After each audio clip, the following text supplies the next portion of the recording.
This is the Real Estate Power Play Podcast, getting you the information that you need to be a successful real estate investor. Hosted by Mark Monroe, Ronnie Walker, Gabe Rodarte, and me, Marty Grizzanti. Combined, we've done thousands of real estate transactions. So get ready for real stories and true case studies on finding deals, growing portfolios, and making money. Welcome to the show.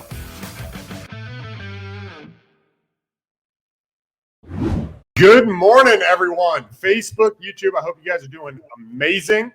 Today we got Marty Grizzanti, Ronald Walker, and we might have Gabe Rodarte join us here in a little bit. He's running a little bit late, but we're excited. I hope you guys are following us on YouTube. I hope you're following us on Facebook, our podcast, on iTunes and other places. Today, Marty, we are going to be talking about our cold call systems, what we've done to scale up cold calling and get successful, some tips, some of the tricks with cold calling, things to look out for, and how to really get started in the cold call game. Because, guys, real estate investing is about talking to individuals, right? It's about talking to people. It's about working out agreements. It's about coming to, deals with sellers and buyers and mobile home park owners and commercial buildings and everybody, right? So, Marty, how you doing today, man? I'm good, man. I'm doing real well. This is a great topic. It's, of course, top of my mind. Ronnie, Yep. You know that. It's important to our company. I know it's important to yours. And I think a lot of people are going to love this because they've heard of cold calling. I know some people were not even sure what cold calling is, but we've gotten a lot of feedback on cold calling, and today's the day that we really dive in. So I'm excited, buddy. Yeah, absolutely, guys. If you guys are watching, we get I get personally a lot of questions about what are we looking to do, right? Like, how do you set it up? Who should I call? What list should I pull? What do I say on that first cold call? Like, people, when they're reaching out, it's a lot from marketing, and then how do I actually accomplish it?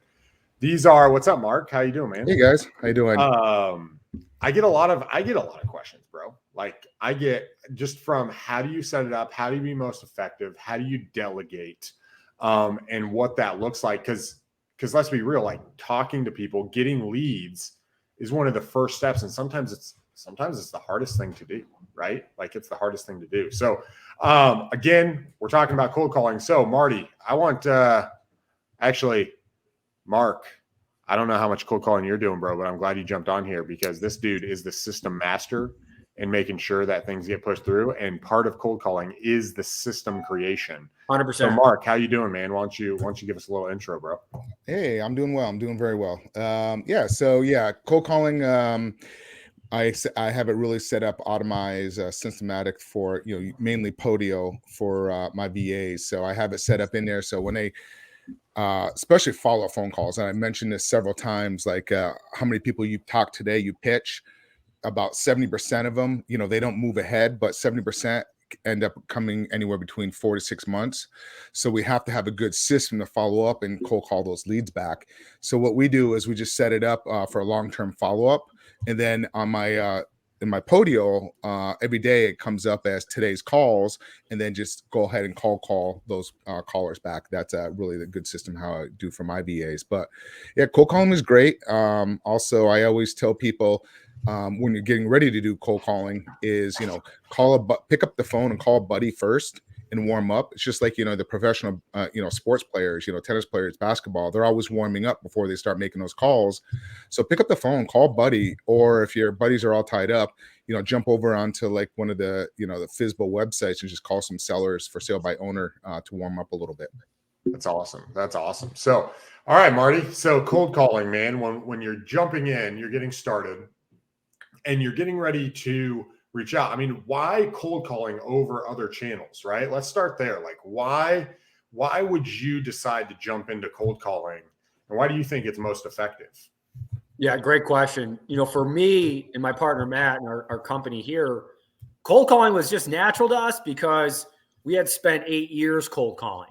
So that's what we did. We were sales ninjas over the phone selling advertising.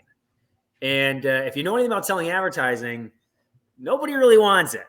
right? So you really got to bang on doors and take a lot of no's to get to the yes.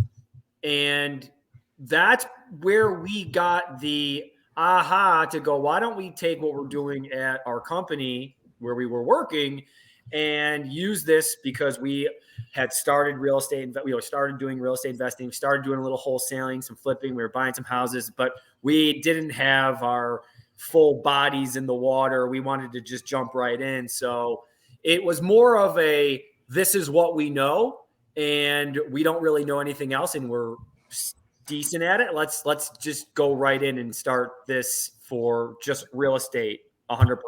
But for us, we like to make sure that what's the best way or the quickest way, I guess, what's the most effective way to get in touch with the owner of the property. You could mail, you could text, but you could knock on doors. But what we found is that, taking that phone and picking it up and dialing and then getting that owner right then and there, we had a lot of success with. So that's why we started and continue to cold call. Dude, that's so good. I remember about 7 years ago, I was spending $2,000 a week on direct mail.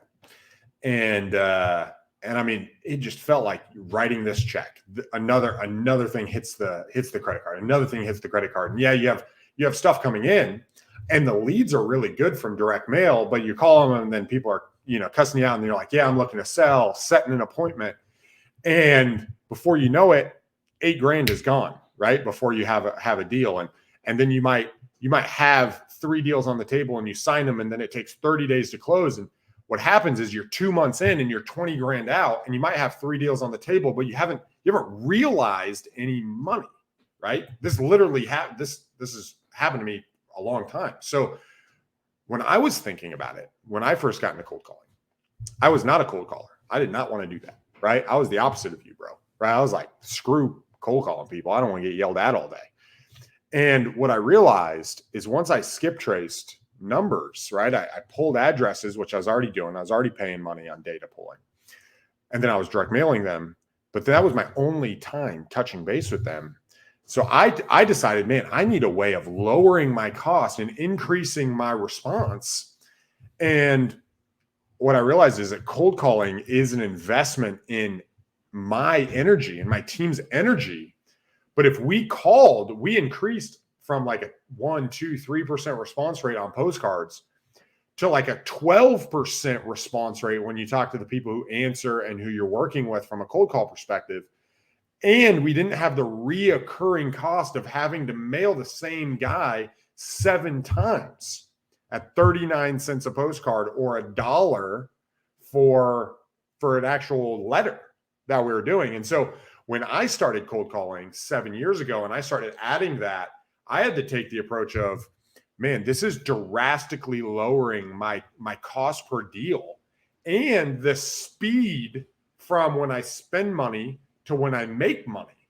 And so when I implemented it years ago, it was like, I have to figure this out so I can get from the time I spend money to the time I make money. I wanted to shorten that from 60, 75 days to under 25, right? And that allowed the money that I spent to get a return on that super quick. So man, I love that your story that you started in there. And I think all channels are good, but that's one of the things I learned in cold calling is, man, you get to spend money once on skip tracing for numbers, and then you can call that guy as many times as you want or that you're paying someone to do. And it's the cost-effective side outside of texting, which I would say texting even costs more than cold calling if you're doing it yourself because you got to pay per text message. But guys, it's a great way to do that. Mark, pull up that comment for us. No, it's somebody just listening to marketing. I'm trying to figure out how to remove it. Oh, okay. No worries. That's all it is. No big deal. Cool. So cold calling, I like to say, and Marty, I want to get your thing on this. It's kind of like the intro to becoming a salesman, right? It's kind of like the walking through fire when you're getting started, right? Would you agree with that or not? Or where should someone who gets into real estate, if they decide, you know what, I want cold calling to be my channel, why should they choose cold calling? And two, what is the next step? Should they hire somebody right away? Should they do it? What does that look like? Yeah, it's great. It's a great question. Cold calling is so critical, in my opinion, and it's one of the most important parts of any company, truthfully, if that's a part of your sales strategy, because it's the first introduction to your company, that cold call, right? So I always tell my sales associates, my consultants, right? Because cold calling on a high level has kind of got a bad, it doesn't have the best branding, right? Cold calling, really what you are is you are giving the best first impression to our company. And that's what we want, is we want to make a great first impression. And we believe we can with a cold call.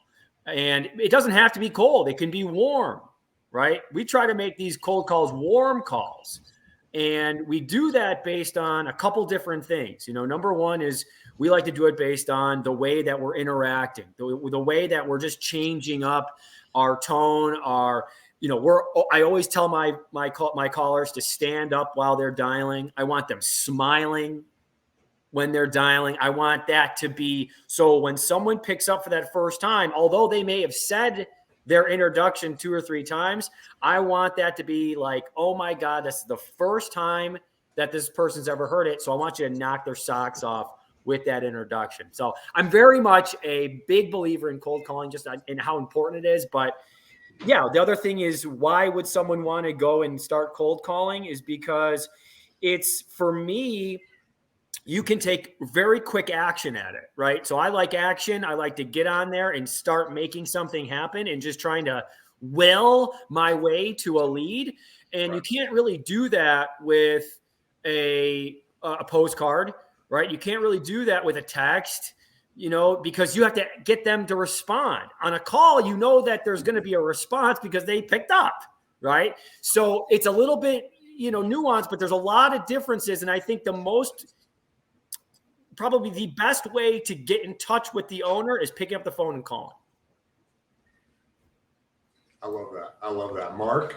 I want to ask you, Ronnie, because I know you and the master, both you guys this is a great topic for you guys. So I should be asking you guys the questions because you guys are the kings at cold calling. I know, Ronnie, you have several videos that you posted up on our YouTube Power Play page. So highly recommend, if anybody wants to watch Ronnie do some cold calling, jump over to the YouTube and you can kind of see that. It's good, great stuff. But, Ronnie, tell me a little bit, like when you start cold calling somebody and you're reaching out to somebody and they're giving you like, why are you calling me type of situation, like a negative energy, how do you turn that into a positive conversation to kind of keep that seller on the call?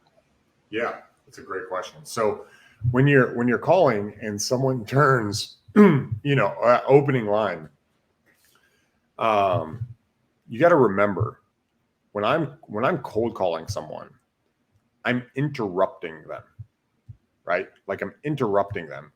And when you get a call randomly from a number you don't know, like think of it from our side, right? When you get a call, it's like, who's this? What? You're immediately skeptical. And so when I talk to them, my initial goal is to tell them why I'm calling and disarm them, right? Hey, and people like their name. So the way that I do it is, hey, is this Jim? Right? Hey, Jim. Hey, is this Jim? Blah, blah, blah, whatever that looks like. And I try to address him directly. And then I tell him who I am. Hey, my name is Ronald Walker. I'm calling about your house. That's how I start everyone. That's how I train my cold callers to do it. Hey, is this so-and-so? Whatever name you see on the screen. I'm calling about your house. Okay, what's this about? Or, hey, I'm not interested. No problem. You don't want to sell? Nope. And you get off. Or, hey, would you be interested in selling that property? And I go right away. A lot of individuals want to explain why they're doing something instead of just getting to the point. I like to just jump to the point. People who tend to portray more confidence to the marketplace are people who don't explain themselves. So it's just, hey, Jim, this is Ronald Walker. I'm calling about your house. Okay, what about it? I was wondering if you'd be interested in selling that property. No. Okay. So you're saying you're not thinking about selling at all? Nope. Thank you so much. Have a great day. Right? If it goes positive, hey, Jim, this is Ronald Walker. I was calling about your house. Cool. 123 Main Street. I usually say the address. Would you be interested in selling that thing for the right price? Okay, cool. Do you have an asking price in mind? And you just lean right in, right? Hey, do you have an asking price in mind? No, I was hoping you'd make me an offer. Okay, cool. Why don't you catch me up to speed on what you've tried to do? And then you just open up that conversation and then you turn it into questions. Here's the thing. Once you get past the introduction on the call, that first hump of the introduction, they're skeptical. There's a thing called RDRs. Okay. And RDR is what's called a reactionary defense response. Everybody's experienced this. You walk into a bookstore, you walk into Barnes and Noble, and they say, hey, can I help you? Nope, just looking, right? It's a reactionary response. Even if you are there for a very specific reason, right? I'm getting this book. Where's this section? Your first response is reactionary. The best one's the furniture stores. How many guys walk into a furniture store and they're attacking you? Right. Exactly. So you protect yourself. And that's what people are doing on cold calls too, is they're protecting yourself. So you just want to get over that initial hump. Once you get to the hump and you get over that with, hey, I'm interested in buying your property at blank, and they open up, then you have three things that you are doing from that point on. You're not talking about anything else, and you're not doing anything but three things. You're asking questions about the property and their situation. You are restating what they're saying. Okay. You're restating what they're saying. So if they're like, well, I've been thinking about, oh, it sounds like you've been thinking about this for a while, right? You're re-summarizing it so they hear that you're listening. And then the third thing is you're saying anecdotal stories. You're sharing stories on how to overcome their resistance. Those are the only three things you're doing. You're asking questions, you're re-summarizing, and you're sharing stories. And then all you're doing is asking, okay, cool. What would you sell it for? If I offered you $72,000, would you take that? Should we put this property under contract today? Right? You're asking questions, you're summarizing what they say, and then you're sharing stories to get through resistance. And if you can do that, you can get yourself to a deal, or you can get your cold caller that you're training to get to the point where they can say, you know what, Ronnie, you need to talk to Ronnie, or you need to talk to AKA acquisition manager. That dude's a freaking badass. All right. You need to talk to him because he does this all the time. So let me set you up with a call. And once I get a call set up, he's going to be able to help you be able to buy this property because I think he wants it. And then boom, they set it as a lead, but it's questions, it's summarizing what they say, and then it's quick stories. And that story could even be, hey, let me set you up for someone else. And then once you get there, that now is a lead. But those are the things you're doing from a cold call. And what I train my team, and when I hire cold calls directly, I do it. The other way is you can manage third-party cold callers once you understand what that looks like. And then you just communicate what you expect. Marty, I want to turn that over to you, man. On initial side, that opening line, getting over the hump. What do you do, bro?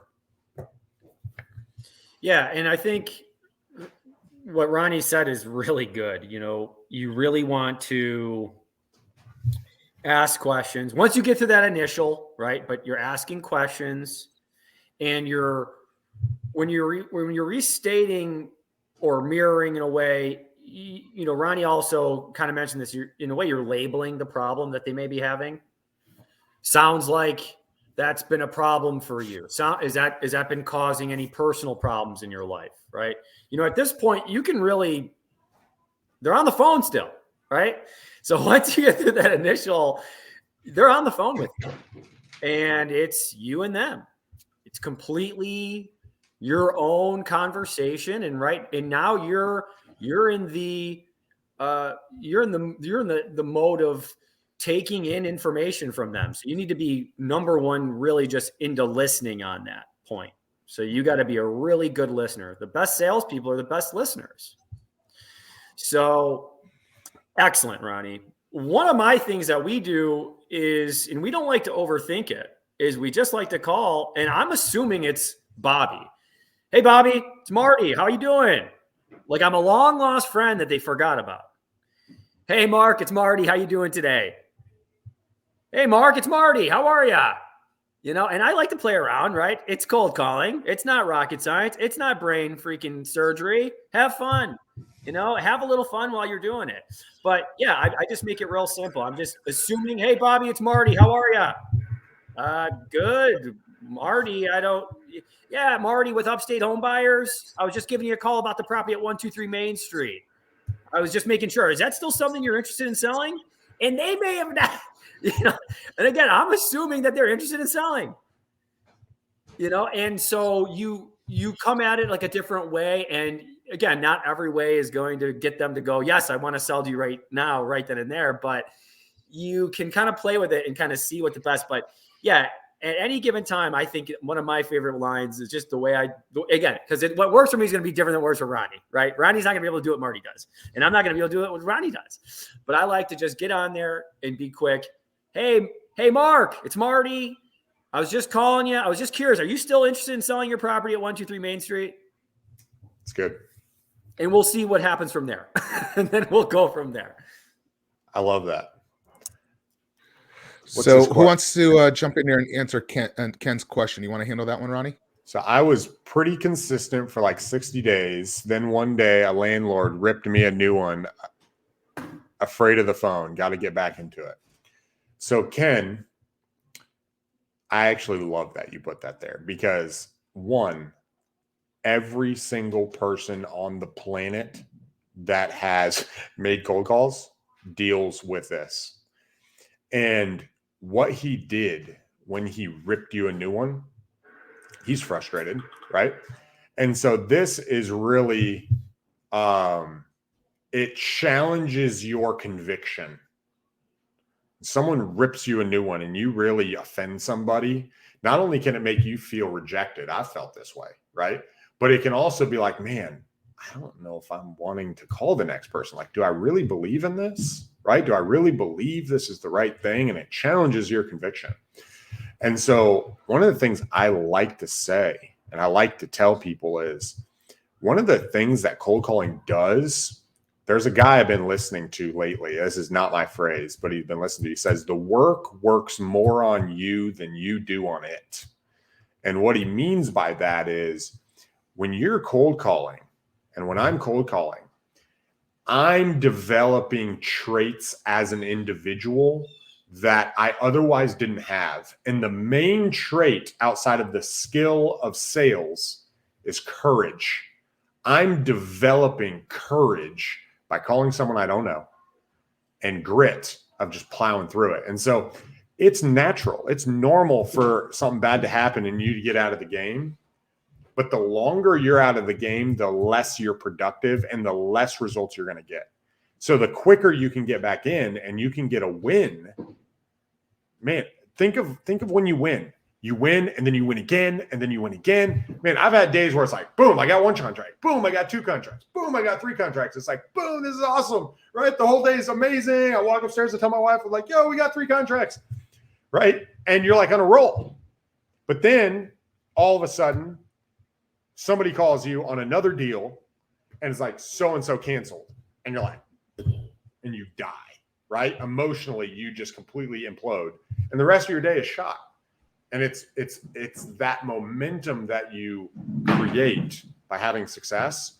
And so what you want to do is you want to just let water be off a duck's back, man. It hits you. Take a second. All right, that sucked. That was just him. He must be having a bad day. That has nothing to do with me. I'm calling to try to get results.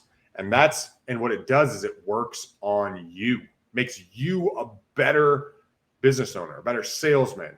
You can get through the pain. They talk about if you want to collapse under pressure, then your life is going to be miserable, right? Like if you can't handle pressure, life is full of pressure. This business is full of pressure. Entrepreneurship is full of pressure, right? And if you are going to collapse under pressure, that's a great way to be miserable. And so you just choose, you know what? I'm not going to be miserable. I'm going to handle it. I'm going to take a minute, readjust, and jump back in. And so, man, I highly encourage you, get back in the game. Because once you get a success, dude, it'll catapult you. It could be $10,000. It could be $20,000. It could be even more than that. And so that would be my recommendation. Yeah, I would say this. Sorry, Mark. I was just going to say, you remember that forever. That person already forgot after he hung up with you. So you remember this. I don't know when this happened to you, but I can tell you, you've remembered this, and you'll remember this for a long time. It seems this guy already forgot, right? So he ripped you one. Good. He forgot as soon as he hung up. And this is something that stuck with you, right? So don't let this guy stop you from reaching your goals, right? Don't let this one landlord stop you from reaching what you want, okay? Because what matters is what you want, not what they say. Because that no, I love no's, because then it gets me closer to the yes, right? Because then that's how you get that momentum that Ronnie's talking about, right? So you gotta realize that, hey, it's gonna happen, and when it does, that's good. Because the next one, you deserve it when they lay down and go, yeah, take my house, right? Just we want to get rid of it. But you have to take the punches to deserve that one, though. Yep. Okay. So anyway, that's good stuff. If I might kind of talk a little bit to that a little bit more, there's a concept I learned about 2 months ago, not directly to cold calling, but I think it applies, where you give other people permission to be wrong, right? Like, you don't need to be so emotionally attached to them where they have to validate you. You can just, all right, he yelled at me. He thinks I'm a loser. He thinks my business model sucks. He has permission to be wrong. It's okay, right? Like, I don't need them to validate what I'm doing. And I think for individuals, sometimes that can be really hard, right? It's hard thinking that people out there disagree with you so much that they're so offended that you would call them to ask them about their house, right? I've had people, how dare you send me a letter in the mail, right? Why would you do that? I don't have my house for sale. It's like, that's not a problem with me, right? That's a response from them, and their responses don't dictate what I do, right? Because I know one dude's gonna answer the phone. I had this happen.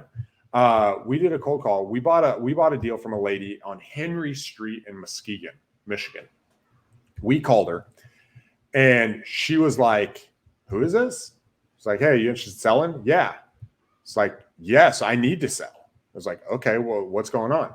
"Well, I'm trying to buy a house this coming Wednesday, or I'm going to lose it, and I don't have the money." So it was like, I think we had 10 days from her deadline. And by the end, she's like, "Thank you so much for calling." We closed the deal. I ended up closing and selling it. I think I made $14,000 in like 8 days. We made it happen. I wholesaled the deal, got the whole deal done. But at the end, she's like, "Thank you so much for calling, because I wouldn't have been able to buy this other property if I didn't have the money to go that. And this property, there's this huge hole in the roof, and it was a problem, right?" She didn't know what she was going to do, but it took getting through all those other people that your client, my client that I'm looking for, that older individual who's owned the house for 20 years, that's had it, like, they want me to call, and they want someone who's really going to solve their problems. And I think if you can think about that all these people who say no, they're not the person I'm looking for. I'm not looking. I don't care. I'm not looking for that guy. I'm looking for the old lady who's sitting there like, I don't know what to do with this house. And then I can walk her through it. So I hope that helps. I just wanted to say something real there, Ken, also, is if you're not failing, you're not succeeding, you're not moving forward. So you have to look at failure as a learning experience. You're going to get to a point, even when you start getting past this and you're getting back on making calls, when you're going to send some offers out to somebody, you're definitely going to get some people yelling at you when some of these offers. So you just got to let it roll with you, and it's part of the game. So just it is what it is, and just take it, it's just move on to the next one. That's all it is. Just as a numbers game. So, but I do want to ask Marty a question here. When you talk to people, when you're making cold calling, do you strictly stay on the business aspect of it, or do you get to know them a little bit on a personal level? Do you kind of go down that road? Talk a little bit about that.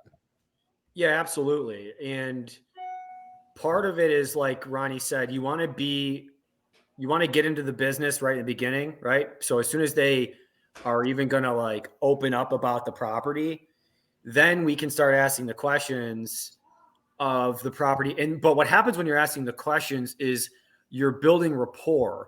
So people kind of talk about, I've had people reach out like, how do I build rapport? Like, how do I build rapport? Well, it's asking questions. And even if it's just, how's the weather there? Right. Or, so tell me about what's going on with the property, right? Just very basic questions. You're going to build rapport, and through the rapport building or just through their answers on the questions, they're going to open up and give you stuff. Okay. They're going to give you information. Well, that was Aunt Sally's house, and, man, we haven't been there in 3 years. Oh, what happened? What's going on? Yeah, well, there was a problem. She got divorced. Oh, there was a divorce. Yeah, there was a divorce. It was my uncle's bills, and then they moved. So then they're going to go into all this information, and now you've been there since the start. You've been there since the beginning. You've always been there to help them, right? And you're really just walking them down, really a plank. If you think of it like that, you're walking them down a plank. And you get to that final question, which is, well, if we send you the contract and we could agree, can we do business today? And now that push off the plank's a lot easier when you've already built up all that rapport, all those questions, all that time with them. You've been able to kind of get out a lot of their frustrations, a lot of their problems, have them feel those problems. When you're asking these questions, these probing, painful questions, it's really, you're hitting them with some real things. And that's good, because you want to make sure you're getting to the problem on why they should sell it, but not just that, but why they should sell it to you, because you're the one that's going to solve it. You got the problem out. So now you can solve that problem, right? That's our goal here as salespeople, is to find a problem, right? Because they're not going to give it to you. You have to ask the questions to get the problem, and then figure out a way where you specifically are the unique person in this world that's going to solve that for them. And that's how you change your life, is by doing things like that. And it's changing their life too. So yeah, that's really important, is to build the rapport. You do it through the questions. That's great stuff. So I was going to ask that question about, like, Ronnie mentioned two things I want to talk about. I think we should go into a little deeper, like storytelling, and then also like the situation. And Marty, you were just kind of talking about that. Marty, before we go talk about the situation a little bit more, give an example of like somebody that how you solve the problem, and then we'll go to Ronnie and ask him about storytelling. Sure, absolutely. So solving a problem, though, I have to say, is you're going to solve problems through stories as well. So, Ronnie, I might jump on this one here but I know you're going to be able to add your own. I know you're going to add your own flair. Yeah, go ahead. So, one of the things that I do, and a lot of people kind of think they're doing it, but you really want to do what's called a third-party story. And what a third-party story is you're telling the story from someone else. Because you guys got to think about, when you're in the sales over the phone, it's not necessarily they don't really believe me, okay, Marty at Upstate Homebuyer, but they're going to believe Sally at 123 Main Street, who I've just helped.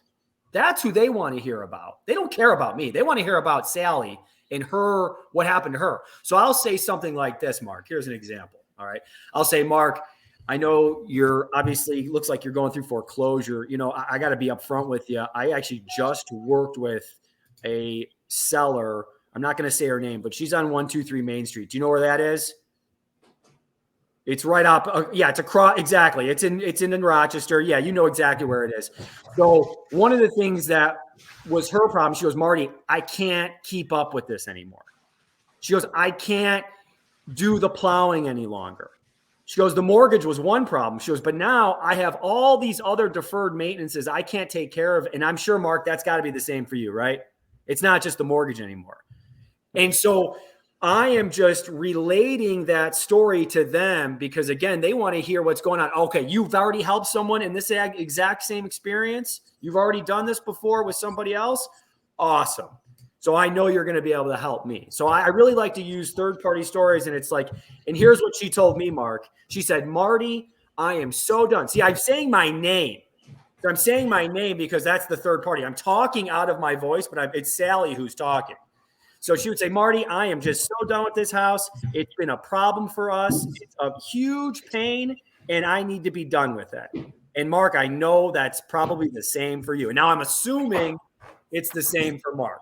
So I'm third-party storytelling through somebody else, and then I'm assuming and tying it down. That's what a tie down is. I'm tying it back down to Mark. Now, is that the same thing for you, Mark?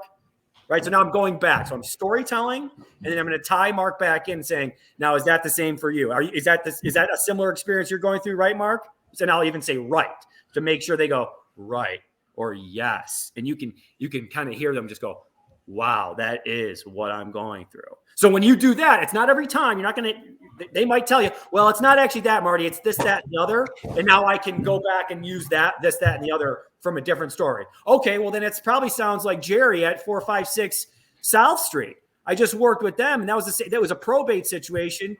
Mother died, had a huge credit card bill, couldn't really take care of the property anymore. And she goes, "Marty, we just need to move on. We can't deal with it anymore." Is that the same for you, Mark? Yes, that's the same for me. Okay, great. Well, let's do this.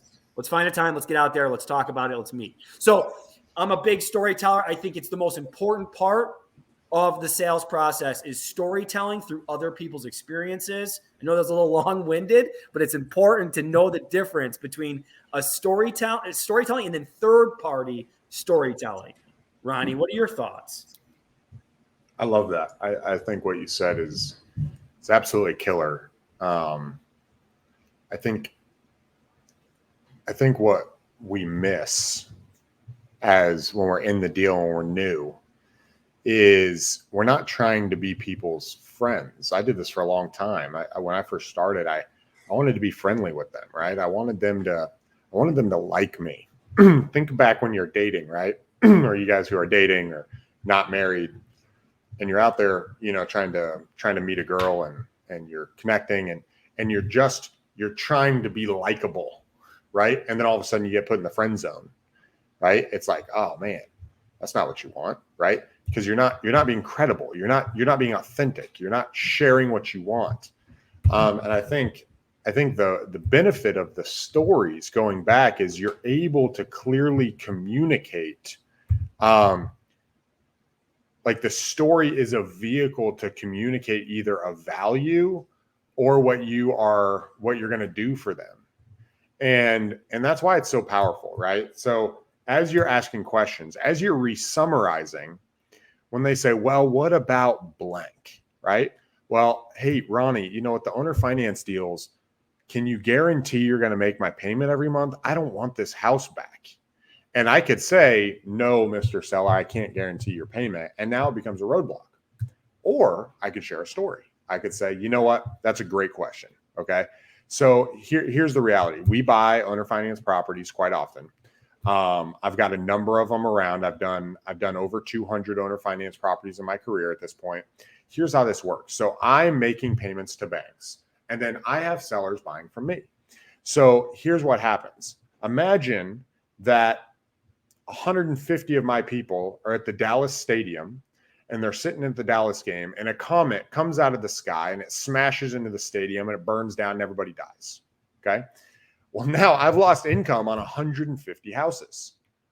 I am unfortunately not going to be able to afford making all of those payments. And so I'm going to have to make some business and financial decisions, and I'm going to reach out and I'm going to try to figure out to work it out, and I'm going to make it work.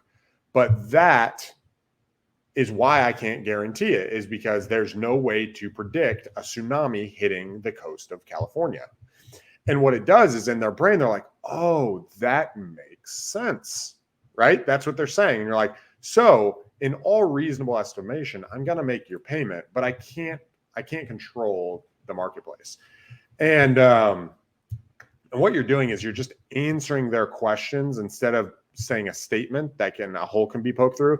You're just painting a scenario. And I really like that side. So I think that's good when it kind of circling back to cold calling and talking about that when we're dealing with people. Mark, did you have something? No, I think that was great stuff. You guys got rid in there. Something I just want to kind of give a little bit how I do my cold calling and how it works is so. And Ronnie, you had said something earlier, and this is so key, and it really makes my cold calling so much easier. And somebody, I don't know who told me this, but you always want somebody to kind of if you can afford it. If you can't and you're new at it, it's kind of hard to do this. But I have a VA, and I have somebody speak to the seller first and get some basic information. And with Mark, he's been doing this, in real estate banking since 1995. He knows exactly, just like what Ronnie was saying. You're almost like your own employer, your own VA is actually almost setting up like a referral for you. How many times have you talked to somebody looking for a handyman or something, and you've always gone with somebody that's a referral because they talk highly of it? It's the exact same process when you're doing cold calling. If you're a VA or you have somebody there that's making you sound like you know what you're doing, which you do, it really makes it so much easier. And then what I also do is we also use Calendly link. So we go ahead and they set up a time. Okay, Mark, what's a good time for you, Mr. Seller?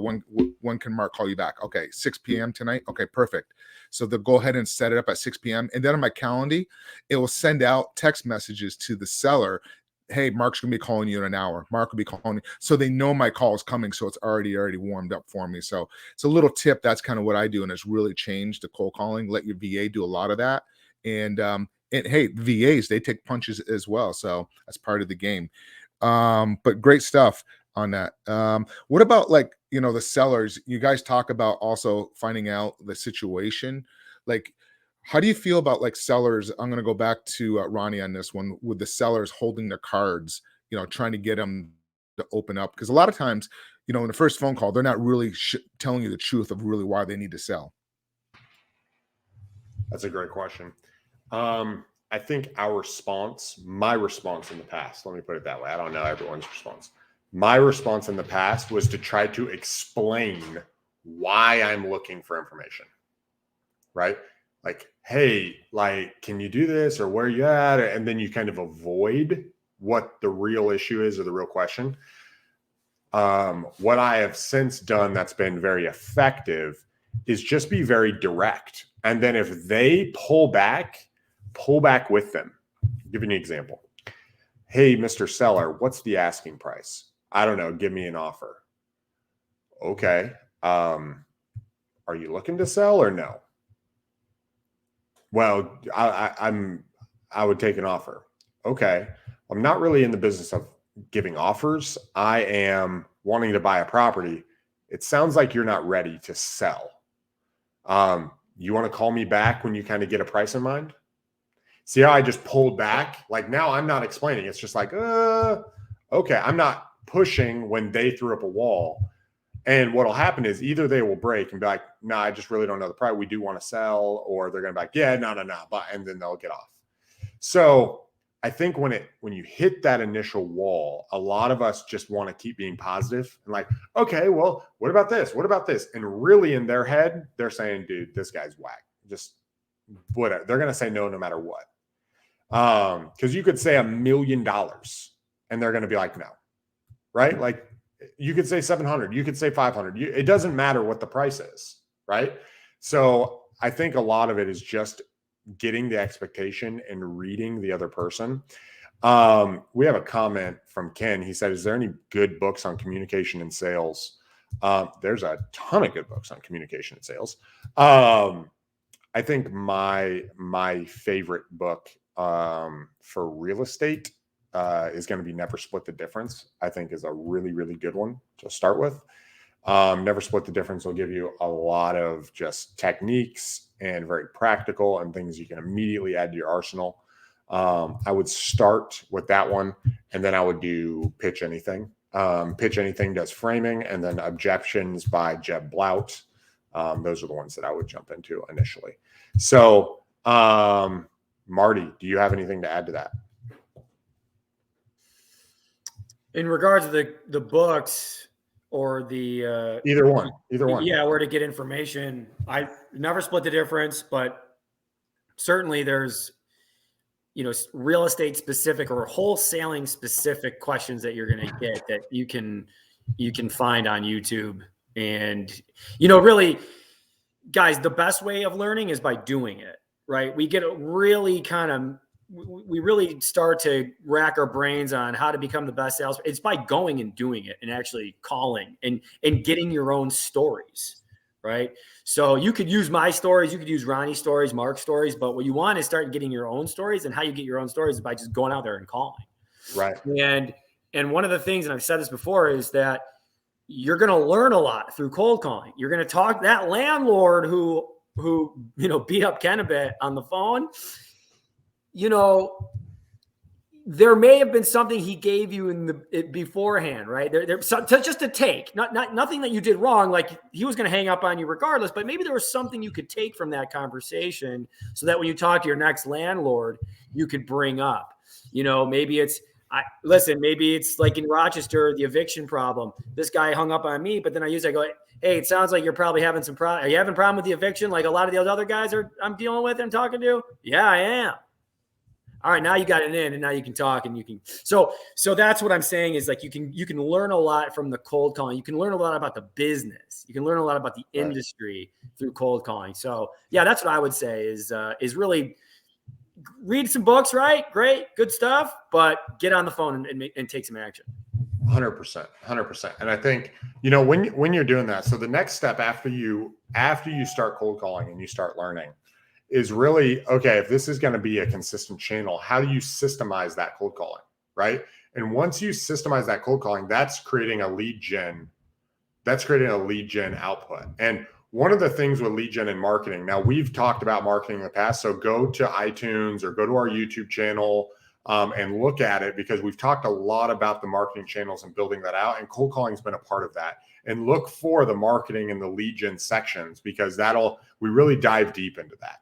But when you're talking about cold calling, you want to be able to say, okay, this is what we're looking at, right? This is what it looks like. This is what I expect from a cold caller. And this is what a lead looks like. So that way you can clearly communicate what that lead looks like, and you can go from one cold caller to 5, right? And then once you have 5 cold callers, now you have a consistent lead flow where you are having it handed off. There's another book called Predictable Revenue that talks about that process, right? Having a lead come in and you analyze it. And from a cold call perspective, being able to know what is the conversation happening on the cold call and how is it being passed to me once I'm handling the leads when you're at that step. And I think as you're growing and as we're growing as business owners and closers, specifically on the phone, is understanding the source, the customer that we are interacting with, right? Who are the people we're cold calling? Are they landlords? Are they people in foreclosure? Are they, whatever? The leads that I'm getting, who are they and how can I talk to them? Are they direct mail? That's a different experience than a cold call, which is a different experience than someone online, which allows you to talk to that person directly, right? Because think of how powerful it is if I can say, hey, Mary, I know you spoke to my assistant the other day, 123. You're located right over by the elementary school over here, right? Immediately they're like, dude, this guy knows exactly what's going on, right? Being able to drop those specific nuggets and know your client on cold calling is so powerful, because remember that thing in the back here that people are afraid of, they don't trust you. And the more things we can do to build trust, especially in cold calling, I think is what causes us to win. Marty, I have a question for you. I think this is because I think you do a really good job. How do you go from cold call 1 to close the deal, right? So you cold call, which is a lead gen activity. How do you transition from that cold call into a closed deal? Are you trying to close them on the phone from that first cold call? Are you trying to set up another appointment? So we cold call. I think a lot of people get started. If someone says yes, they immediately try to close the deal, right? Which isn't necessarily a bad thing to try to do. But someone says yes, what is the next milestone? What are they trying to get to? Yeah, great question. Because, we might have gotten in our past a little bit antsy in our pantsy and tried to close right then and there. And, there may have been some closings that have occurred that way, right? But to be the most effective we can and to do it what we think is going to be a scalable way for our company is to set up another appointment, truthfully. It's to set up another appointment and say, thank you for your time. I appreciate you guys. I know you got to run. I know you're busy. Again, it's a cold call. I don't know what the hell they're going into. They might be going to a meeting. They might be going to family members. I don't got time to close them right then and there a lot of times, right? And I don't want to have anything come up that might mess me up in that. So I want to set up another appointment with them and say, listen, because that is another way of, I'm also, guys, that what I'm also doing is I'm figuring out, is this somebody that is going to take the next step with me, right? So it's a good way of qualifying. Hey, great conversation. I enjoy talking to you. I want to learn more, but I want to be respectful of your time, Ronnie. Could I set up another 5-10 minute time where I could ask you some more questions and we could see if we're a good fit for each other, right? And that's been very effective because now I'm being respectful of their time. And I also know if they say yes, that there is a pretty solid interest. In that first one, they could have just been nice to me, right? And that's great. But we needed to take it to the next step. So yeah, we like to set up another appointment and then talk a little bit more. And then from there, what we like to do is we like to get out there. Now we're not doing a lot of virtual wholesaling. We're just doing everything right here in our Tri-County area. So we can kind of go everywhere, my partner and I. So we like to set that up and get out there and take a look at the property. So that's really the next step, is asking those questions. And from those questions, scheduling a time for us to get out there and take a look. That's really good. Great stuff. I do the same thing what Marty does. Hey, I'm going to get with my partner and we're going to do some due diligence on it and see if it's going to be a good fit for us and for you as well. And plant the seed. So it shows the initiative that they're really into it. But, another thing, if you guys want to go over to Power Play YouTube channel, we have a lot more podcasts and videos that we've talked about, how to talk to sellers. So if you want some more information, I'd definitely jump over there and check it out over there on the Power Play YouTube channel. So it was great stuff. Really good stuff, gentlemen. Well, hold on. I really know that Ronnie's got a unique way of doing this too, because when you get to another level, like Ronnie's level and what he's got with his business, they do something unique. So Ronnie, I know there's like a pass off that you guys do as well. And I'd be curious to know a little bit more. I'm sure the audience would too. Yeah. So I'm going to try to do something fancy here. Let's see if this works. Oh, it's not going to work. I was hoping I could press a button and it would share my screen. Boo. I was hoping I could do it. I could draw it out. I'll set it up for next time. Okay. So from the pass off standpoint, what you want is, let me rephrase that. Creating a pass off system allows for scalability and it allows for team building, right? Because what you're doing is you're isolating jobs. So if you can have an opener, someone who will open the call for you, right? So that way I had 10 cold callers at one point and there was 1 million calls a week happening, right? Like that's a lot of freaking calls, right? So you have an opener that has an opener process. Now that opener process, what that allows you to do is it allows you to set up and have a handoff to someone whose job is just to close down the deal. And it creates a predictable cycle because it's like, okay, I have 10 cold callers. I'm going to get 2 to 4 leads a day per cold caller. Okay, sweet. So if I have 10 cold callers, I'm going to get 30 to 40 leads a day. Okay, well, I know that we as a company have to talk to 45 people before we get a deal. Okay, cool. So that means I should be getting a deal every other day, right? If the leads are good. And if I'm not, I can readjust and tighten up my lead process, try to get better quality or work with my callers. So what you're doing is on stage 1, it's outreach. And outreach is to get to I'm interested. And then someone takes it from I'm interested to later. And that's how you remove yourself, right? You create the system. It's like, okay, I'm making this many calls a week. All right, let me put somebody else to make that many calls a week. I'm going to step down and I'm going to close their deals. So now they're doing it. I'm going to hire 10 of them. Okay, well, now I have too many leads for me to be able to close. Let me hire an acquisition manager to close the leads. Okay, cool. Boom. Now I got leads coming in. Boom. I got an acquisition manager and me are closing leads and I'm selling properties. All right, let me get another acquisition manager up. Okay, now how do I train that acquisition manager? And now you can focus on training. And that's how you can work your way out in a predictable way. because your numbers haven't changed. Because if your numbers drop, you step back in, you're not just done, right? And you can keep doing the process over and over again. So a lot of people just want to get out because they don't want to do the work. Don't do that. Delegate the work. What do we got here? Josh Mead, my man. Josh, I hope you're doing great. Ronnie, maybe you could do a video of what you're and put it on the Power Play YouTube channel of what you're describing. Because if anybody's listening to this like on iTunes or something, and you want to see the diagram, maybe Ronnie can do a video and post it over there afterwards. Yeah, I think that's I'd love to do that. So what's this question? And we're coming up. Josh, we'll do this, I think. So do you find yourselves coming up against time crunch for the second appointment with people that have spoken to others and may have another offer? If so, what do you do to mitigate that, or do you pass on it? I actually don't pass on other offer, like people who say they have other offers. I dig in and ask them why they haven't taken it yet. So I try to dig in and I try to really I kind of push them away slightly, and then I pull them. Hey, what are you trying to do? Right? Why haven't you taken the other offers yet? Okay, what are you looking at? All right, I might not be the best guy, but if I was in your situation, this is what I would do if I was you. What are you hoping to accomplish? How are you going to make your decision?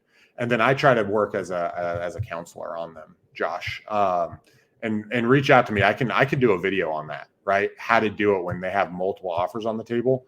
And a lot of it has to do with rejecting them initially, and it makes you more attractive. All right, guys, we're coming to the end. We talked about cold calling today. We went over all the details. We talked about creating a system. We talked about actually talking to those sellers. We talked about outsourcing that to other VAs or other members and how to build out a system of cold calling. If you guys have other questions to dig in deep, send those questions into us. We want to, this is really just an intro to cold calling. We can go multiple sides if you guys want to see that. Just send the questions to us. We can talk more about it. We also, as Mark mentioned earlier, we're on our YouTube. We also have the podcast. So feel free to do that. We come to you guys every Tuesday. We'd love to answer your questions and deal with that. But until next Tuesday, you guys have a wonderful week. This has been another episode of Real Estate Power Play, guiding real estate entrepreneurs to a brighter future.